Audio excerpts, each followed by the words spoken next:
I've been a long-haul trucker for years, just me and the open road. I've seen some strange things, but this one messed with my head more than anything. I still don't know if I should have kept driving, or if I should have just found a way to escape. But what happened, it stayed with me. I wish I could forget it. It started one late evening, right after the sun had dipped behind the horizon. I was pulling into a small, out-of-the-way truck stop off Route 66. The kind of place that looks deserted and old, with flickering neon signs that barely seem to work. Just the way I like it. No noise, no rush, peaceful. I pulled up next to the only other truck in the lot, a beat-up red Peterbilt, its engine off but the lights inside still dimly glowing. Odd, considering it was a quiet night, but I didn't think too much of it. I've seen stranger things on the road. I grabbed my food from the diner, the kind of greasy spoon that's been there since before I was born. The old lady behind the counter barely spoke, just handed me my meal with a nod. Something about the place felt off, but maybe it was just the road getting to me. You start losing track of time after hours on the road. Your mind starts playing tricks. I went back to my truck, sat in the cab, and flipped through my phone, half watching the streetlights flicker outside. That's when I heard it. A soft thud. At first, I thought it was just the truck shifting, but then I heard it again. A light tap against my window. I froze. I don't get paranoid easily, but something about that sound didn't sit right. It wasn't the wind or a stray branch. No, it was deliberate, like someone was standing right outside my truck. I glanced at the rearview mirror. No one. For a minute, I thought maybe I was just being tired, but I couldn't shake the feeling that someone was out there. I swung the door open, stepped out, and looked around. The parking lot was empty, but the air felt heavy, thick with something that made my skin crawl. The truck next to mine, the Peterbilt, was still there, the lights on inside, but I didn't see anyone moving around. I went back to my cab, trying to shrug it off. Maybe it was just the stress of the drive, messing with my head. But then, it happened again. This time I heard the footsteps. Slow, methodical, like someone was walking around my truck. I could feel the hairs on the back of my neck stand up, but I told myself it was just the wind, or maybe the damn truck stop was haunted. You hear stories. Truckers get bored on the road, start telling tales. Still, I couldn't help but watch the mirror. I saw it again, just a glimpse. The faintest shadow moving past my truck, too quick to catch clearly. My stomach twisted. Something was wrong. I grabbed my keys, deciding to leave. I wasn't about to stick around for whatever this was. I fired up the engine, hoping the rumble of my rig would drown out whatever was happening outside. But when I looked at the Peterbilt, my heart sank. The truck that had been parked next to me wasn't there anymore. In its place stood a man, just standing in the shadows. He didn't move, didn't say a word. He was tall, wearing a dark jacket that looked like it hadn't been washed in ages. I tried to convince myself it was just a trucker looking for something, but there was something in his stillness that was unnerving. He wasn't even looking at me. He was staring at the road. I wasn't about to stick around to figure out what he wanted. I threw my truck in gear and started pulling out of the lot. My eyes darted to the mirror. He was still there, standing exactly where he'd been, not even moving. That's when the headlights of another truck hit me, blinding me. I almost swerved off the road, but I managed to regain control, my heart hammering in my chest. When I looked in the mirror, I couldn't believe what I saw. The red Peterbilt was back. It was right behind me, so close that I could see the outline of the driver's face through the windshield, but it was too dark to make out details. I was sure I hadn't passed it when I left. So, how the hell did it catch up? I floored the gas, trying to put distance between me and that truck. But no matter how fast I drove, it stayed with me. Just far enough behind that I couldn't see the driver clearly, but close enough that I could feel the weight of it looming over me. The next few miles were a blur. My nerves shot. I couldn't tell if I was imagining things or if I was really being followed, but every time I checked the mirror, the Peterbilt was there. Eventually, I pulled off the highway, hoping to lose it in a more populated area. But when I parked, I looked up, and there it was again. The damn Peterbilt, sitting in the parking lot of a convenience store like it had been waiting for me the whole time. I should have called someone. I should have turned around and gone back. But all I could think about was getting as far away from that truck as possible.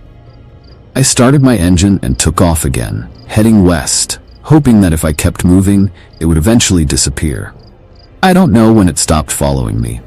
At some point, the roads blurred together, and I couldn't remember if the truck was behind me or if I was just too damn tired to think straight.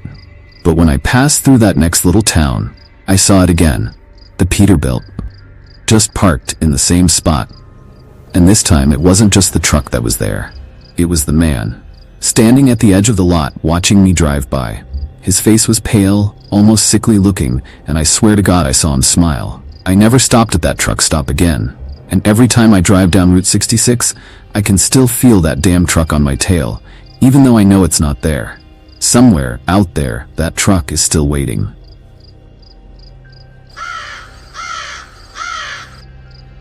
My name's Eddie Finch, and I've been on the road long enough to know when something's not right. Most of the time, truckers tell ghost stories for kicks. But what happened to me one winter night on Old Mill Road? That's the one story I don't like to tell. It still doesn't sit right with me.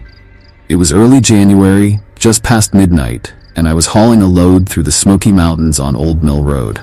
It's the kind of place that feels remote even on a busy day. But that night, there wasn't a soul out there. No streetlights, no other cars, just me and the endless fog rolling in over the narrow, twisting road. Snow had started to fall, light at first but picking up fast. I had a deadline to make, so I kept my speed up, focusing on the faint line of the road ahead. Then, out of nowhere, my headlights caught movement on the shoulder. A person, standing there alone in the snow. As I got closer, I realized it was a young woman. She looked barely dressed for the weather, wearing only a thin coat and jeans, no hat or gloves, her long hair damp from the snow.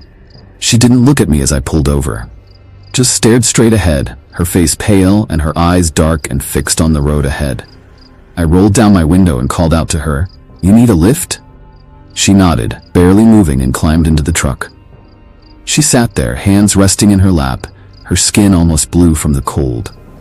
I tried to talk to her, asking if she was all right or where she was headed, but she barely responded. Just murmured something about needing to get to the next town.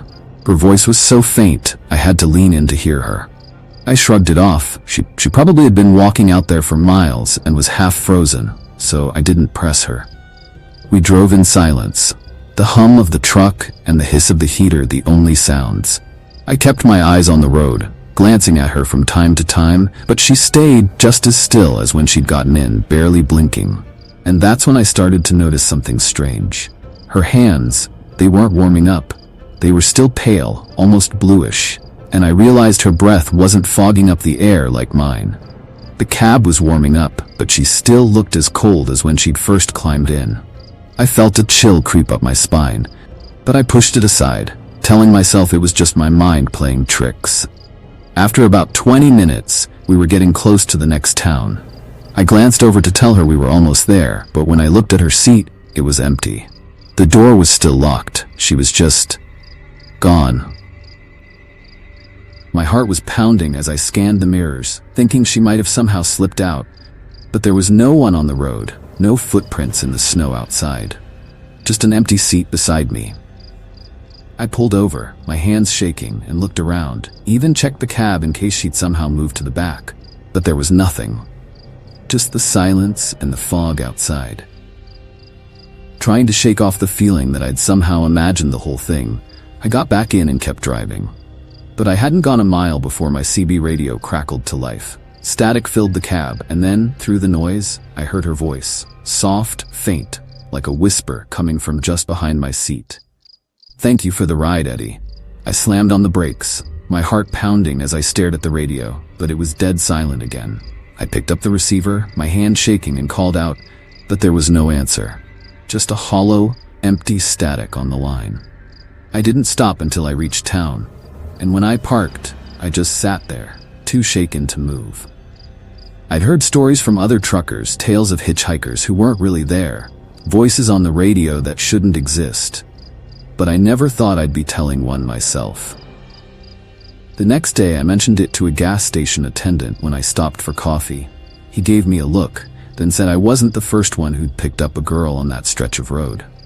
Told me there'd been an accident there a few years back. A young woman had slid off the road and froze before anyone found her. No one ever learned her name, and the locals said she still waits out there sometimes, trying to make it to town. I don't know if I believe that, but I know one thing. I haven't taken Old Mill Road since. And if I ever see someone standing out there in the snow again, well, I don't think I'd stop.